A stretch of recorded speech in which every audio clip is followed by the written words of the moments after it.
Bros, welcome to Breakdown Channel Universe. Seperti biasa ya, setelah episode ke-6 Loki, episode finale dari season 1, kita bakal bacain komen-komen yang masuk di Instagram. Dan kali ini gue gak sendiri, ada Eka Keramak. Halo Eka. Hai. Dan di bawah ada Daily Screen, Nopri. Halo guys. Dan ada Yohanes Vendria, ini andalanku ini ya. Kalau matanya paling jeli dia kalau cari-cari Easter eggs ya. Oke, kali ini kita kebetulan emang baru abis live ya. Jadi kayaknya ilmunya udah mulai banyak untuk ngebahas tentang kayak gini nih ya. Apalagi episode 6 kacau ya. Kacau banget. Kacau. Dan gue udah pilih beberapa komen, langsung aja gue bakal bacain. Ini dia komen-komennya yang ada di Instagram di postingan yang kayak gini nih. Pokoknya yang kayak gitu. Dan seperti biasa kita akan bacain komennya. Oke, di komen yang pertama. Ini komen pertama dari Ayi_motovlog. Ini dia demen motoran nih dia nih. Bagaimana jika timeline bercabang di ending Loki season 1 adalah saat yang sama ketika Wanda mendengarkan dua anaknya di pondok di ending WandaVision? Karena anomali garis waktu bercabang, maka Wanda mendengar kebocoran dari multiverse. Nah, gue setuju tuh. Oh, saya tidak. Oh, gitu nih. Saya tidak. Kenapa gue bilang sangat setuju? Kenapa lu bilang setuju, Kak? Waktu Branch Timeline muncul, itu kan ada bunyi suara dentuman. Waktu waktu terjadi sesuatu di Hex, itu juga ada bunyi suara yang sama. Iya kan, ingat kan? Iya. Dan itu implikasinya adalah di post credit scene-nya WandaVision. Oke, gue setuju dengan teori itu. Wah, gila. Bener sih. Tapi kan waktu itu kan terjadinya yang ada boom itu emang di pondoknya Wanda apa di Hex? Enggak, di Hex sudah ada bunyi buff. Di Hex. Dan di pondoknya Wanda itu mungkin sudah setelah itu sudah Nexus event. Iya, itu setelah Nexus event baru kayak dia dengar si orang Billy sama Weekend dan Speed. Ya, Weekend dan Speed ini itu dari multi universe lain. Kalau lu setuju? Iya, itu di situ gue setuju ya di situ. Kalau kalau Nopri tadi setuju apa enggak nih? Setuju sama kayak si Keramas. Cuman gue berharap ya, ini teori ke depan, gue berharap bener-bener Wanda nih juga bisa keluar dari multiverse, mungkin bakal bisa nemuin TVA, mungkin nemuin si Sylvie. Gue berharap sih seperti itu. Lebih liar lagi loh. Liar, gak apa-apa. Teori liar itu ada teori jorok itu adalah grup kita. Wanda punya kapabilitas untuk kayak gitu. Bahkan juga Wanda yang mungkin bisa nemuin realitas tentang mutant dan sebagainya, dan itu menarik. Jadi startingnya dari si Wanda ini mau mencari anaknya, dia malah discover universe lain. Iya, bener. Tapi ingat, dan ingat, Wanda itu kan Nexus being. Jadi it's all possible. Iya. Kalau Yohanes Vendrian, The Shang-Chi, tadi dia nggak setuju. Kenapa? Nggak setuju dia. Kenapa? Karena gini, waktu dia baca kan dari Darkhold ya. Dari Darkhold kan ya pasti bukan di situ dong, bukan di. Ya mungkin akibat multiverse, tapi lebih tepatnya di Dark Dimension menurut gua. Karena Darkhold itu kan buat akses, bukan akses sih, ilmu buat pokoknya ngakses itulah Dark Dimension. Jadi menurut gua mengakses Dark Dimension, oke. Ya, jadi menurut gua larinya ke sana gitu. Larinya ke Dark Dimension. Ya, karena di komik pun Weekend sama Speed itu memang entitas yang dibuat sama Mephisto buat ngalihin perhatiannya si Wanda gitu. Tapi akhirnya mereka juga bakal tetap jadi karakter tersendiri sih, yang mungkin nanti bisa tertarik sama multiverse dari yang lain gitu, yang pas udah gedenya gitu. Ada nama haram tadi yang disebutkan. Nah, ada nama haram, Mephisto. Muncul lagi. Iya, memang sih kayak masuk akal gitu ya kalau misalnya emang itu munculnya dari ini ya. Tapi gue juga percaya walaupun itu munculnya dari Hex, itu tuh kayak dia punya jiwa yang entah dari mana datang gitu. Dan sebenarnya masuk dari backstory yang bener-bener dari Weekend sama Speed itu kan jiwa yang dimasukin ke badan orang. Iya. Iya kan? Jadi kayak itu kan jiwanya siapa? Pokoknya jiwa anak-anaknya Wanda yang dimasukin ke Billy dengan Tommy. Iya, dimasukin ke dua anak ini gitu kan. Makanya jadi si dua anak ini jadi dimasukin dan hidup gitu loh. Jadi kayaknya sih ambil bagian dari Mephisto juga kan. Itu. Benar. Jadi ya masuk akal, tapi kalau Eka sama Nopri nggak setuju, kalau gue mungkin bisa dibilang karena berbase dari ceritanya si Wiccan dan Speed ini kayaknya nggak berarti lu maksudnya berbeda. Nggak, gue kayak lu. Oh iya dong, masa lu sama gua? Iya, masa sama dong. Nggak bisa dong. Nggak mungkin dong. Oke, gue lanjut ke teori yang kedua. Nih, ini menarik nih. Ini dari Hitam Biru. Ini kayaknya looping. Varian Kang ini mati, terus multiverse kacau, terus banyak varian Kang muncul, terus salah satu varian Kang ini berhentiin multiverse war, terus Secret Timeline terbentuk, terus TVA terbentuk lagi, terus Sylvie sama Loki ditangkap lagi, dan seluruh kejadian series Loki ini keulang lagi. Ya, gue berpikiran seperti itu. That's what I think. That's what I think. Ya. Waduh, jadi sampai looping terus dan cuman dia ngeloopingnya gini, dia ngelooping tapi tidak dengan karakternya sama. Jadi apa yang terjadi di He Who Remain ini di ending episode ke-6 itu akan terulang lagi kepada yang menguasai TVA lagi nih yang kita lihat di ending, yaitu Kang the Conqueror. Jadi at the end of time dia mulai lagi dari awal, terus at the end of time untuk versi yang baru nanti yang di ending episode ke-6 yang menjadi He Who Remain adalah Kang the Conqueror, dan itu looping terus karena Kang itu kan memang dalam komik punya banyak varian dan semua punya peran penting gitu loh. Iya benar. Gue curiganya juga sempat si Sylvie lagi ngebunuh si He Who Remains. Nah itu semua sebenarnya udah dalam skenario si He Who Remains, si Kang ini. Cuman dari awal kan dia sendiri udah jelasin kalau dia tuh udah tahu dialog dan sebagainya udah tahu semua kan. Bahkan even dia udah mati pun dia si He Who Remains ini udah tahu kalau dia udah mati. Jadi itu semua sudah skenario dari varian Kang ini untuk memunculkan sisi jahat nantinya yang bakal muncul dari abad ke-31 itu sih. Menarik ya.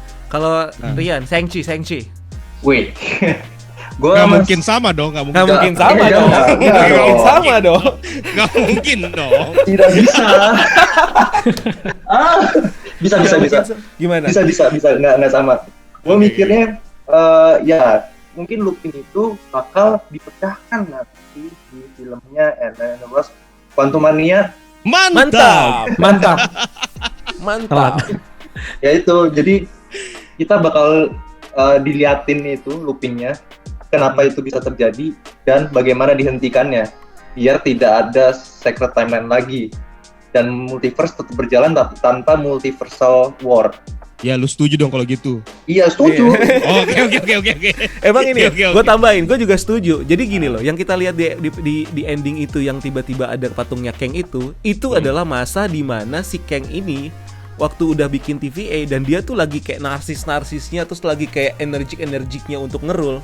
Makanya dia taruhlah sosok si TVA, si sosok dia sendiri di situ. Tapi somehow nanti pada saat dia udah mulai agak wise, dia mungkin berpikir kalau saatnya dia turun terus diganti sama sosok buatannya dia sendiri, 3 timekeeper. Gue baru kepikiran nih sekarang. Gue kok jadi keinget sama satu film. Lu pernah nonton Donnie Darko nggak? Donnie Darko. Pernah nonton nggak Donnie Darko? Iya, itu gue udah lama banget kayaknya itu film lama. Donnie Darko itu kan, gue baru kepikiran loh. Oke, jadi gini, di Donnie Darko itu kejadiannya sama, looping. Ya. Terus dia gimana sih? Jadi ceritanya dari titik awal kita gambarkan secara umum lah ya. Titik awal timelinenya ini nih. Lurus. Timeline. Terus sampai di satu titik hampir apokalips, tiba-tiba muncul kayak tunnel, tapi bukan quantum tunnel. Tiba-tiba muncul tunnel, terus tiba-tiba si Donnie Darko ini kembali ke titik awal. Gue tahu filmnya, tahu gue. Tahu kan? Tapi tiba-tiba tapi dia tiba-tiba berada di realitas yang lain, tapi sama jalurnya, maksudnya dia paralel gitu loh. Jadi dua realitas ini paralel. Kok saya kepikiran kayaknya Loki bakalan gitu deh. Jadi sama seperti yang dibilang sama Yohanes Tendrian, kayaknya butuh sesuatu untuk nge-break loop ini. Jadi itulah yang makanya menjadi menjadi masuk akal jika jangan-jangan He Who Remain, Kang the Conqueror itu dunianya realitanya paralel gitu loh. Iya. Nah, itu masuk yang tadi. Masuk akal. Dan sebenarnya nanti tuh konfliknya tuh mereka tuh bakal cari sebenarnya ini konfliknya di mana sih, atau gimana cara ngalahin Kang sih. Dan nantinya satu saat nanti mungkin di Multiverse of Madness ada di satu film lagi bakal enggak kalau sebenarnya ini tuh looping, yang kita hanya butuhkan adalah breaking the looping. Iya, breaking the loop. Sama lah kayak Dark kan untuk nge-break loop yang terjadi. Bener. Gitu. Masuk akal. Gila, masuk akal. Gue paling suka nih teori-teori jorok gini nih. Teori jorok seru ya. Itu nggak jorok sih sebenarnya. Iya, nggak jorok belum. Itu liar. Liar. Bener liar banget, gokil. Iya, ada definisi nih ya. Tapi keren ini enak banget loh. Menarik sih. Oke, pertanyaan berikutnya ada di M Reza Kalafi. Ini M Reza Kalafi. Dia bilang berarti 11 tahun MCU ini bukanlah timeline utama, mengingat timeline utama adalah timeline di mana multiverse itu ada dan Kang lahir di abad 31 dan belum ada TVA juga. Lalu Kang menciptakan TVA dan membuat multiverse menjadi secret timeline dan terjadilah 11 tahun MCU yang kita tonton selama ini. Jadi sebenarnya timeline utama tuh bukan MCU yang kita tonton, tapi timeline di mana si Kang ini ada. Kalau menurut dia nih. Menarik. Bukan Kang mungkin ya, mungkin He Who Remains-nya kali ya. Kang atau He Who Remains. Pokoknya kan somehow ini yang si Kang ini bakal merusak si movie-movie yang lain, atau ada di tahun 2012 atau di tahun 2013 di tahun yang film-film orang-orang ini gue baru agak ngeh juga nih. Gue kembangin aja teorinya. Di film orang yang kita tonton sendiri itu kan. Nah, mungkin somehow pada saat kita nanti nonton yang kedepannya ini atau yang setelah di break sama si ini, itu tuh sebenarnya itu timeline-nya bukan timeline secret timeline yang kita tonton di 11 tahun ini, tapi timeline yang lain yang ada si Kang-nya yang hidup di tahun-tahun itu gitu. Oh gila sih. Menurut lu gimana? Gila sih, jauh sih. Terlalu iya sih. Gimana ceritanya kalau misalnya timeline kita yang kita tonton selama ini nggak utama, kalau si Avengers itu main time travel dan balik ke tempat Loki dan muncul Nexus Event si Loki. Gimana ceritanya itu bisa kejadian gitu. Kalau ternyata itu bukan timeline utama menurut gue ya. Dan ingat ada prinsip Mobius strip gitu loh. Mobius strip itu yang dijelasin sama Tony Stark gitu kan. Satu titik kayak sebenarnya kayak Danny Darko sih, cuman bedanya jadi gini. Sebenarnya konsepnya yang gue tangkap dari dia adalah Kang hidup di abad 31. Which is belum nih sekarang baru 21, masih 10 abad lagi. Kang baru lahir di situ, terus Kang tiba-tiba dia berpikir kalau dia harus creating the TVA, baru dia bikin secret timeline. Gitu, ngerti gak? Oh, ngerti. Jadi sebenarnya tuh sekarang tuh Kang-nya tuh belum lahir gitu loh, ibarat kata. Baru nanti abad 31. Jadi sebenarnya yang sekarang ini itu bukan secret timeline. Tapi nanti setelah Kang lahir dan dia menciptakan dan terjadi multiverse, terus dia tarik secret timeline, nah itu baru secret timeline di mana si Kang itu ada. Menurut dia gitu setelah gue telah lagi. Paham maksudnya. Iya, masuk akal sih sebenarnya. Masuk akal tapi jauh ya. Maksudnya kayak terlalu jauh kalau bisa kita mau tarik dari teori timeline utama dan film-film yang kita tonton ini. Nah itu, karena belum tahu nih lanjutannya memang ke arahnya ujungnya si ilmuwan di abad 31 ini kah? Atau ke si varian lain dari He Who Remains kah? Iya benar. Ya kita nggak tahu nih arah si secret timeline ini sebenarnya kemana sih? Apakah bakal singgungan sama si Kang? Kalau gue sih gini, gue nggak tahu ya bagaimana cara penamaannya. Ini adalah secret timeline dan ini adalah timeline yang berusaha dijaga oleh Nathaniel Richard. Nathaniel Richard memang belum lahir pada saat sekarang ini sampai pada saat event Avengers Endgame lah, Spider-Man Far From Home lah. Nathaniel Richard belum lahir, dia lahirnya di abad ke-31. Nah, di Loki kita udah lihat tuh, ternyata timeline ini ada ujungnya, akhir zaman, berarti kiamat dong di situ. Iya benar. Artinya Secret Timeline ini harus dijaga sama Nathaniel Richard. Kalau ini tidak dijaga, dia nggak bakalan lahir dong. Iya. Di abad 31 tapi dia udah jadi ilmuwan loh. Bener. Ya. Tapi kalau ini Tapi dia harus jagain ini. Dia harus Ya, jagain Secret oke. Timeline ini. Makanya ini tetap harus jadi Secret Timeline. Nah, Benar. kalau multiverse-nya itu kemungkinan justru jadi ingat sama teorinya Bruce Banner.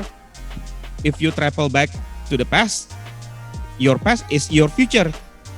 Gitu kan? Jadi ya multiverse nanti muncul pada saat abad ke-31 gitu loh. Tapi mengefek ke masa-masa lalu ini nih.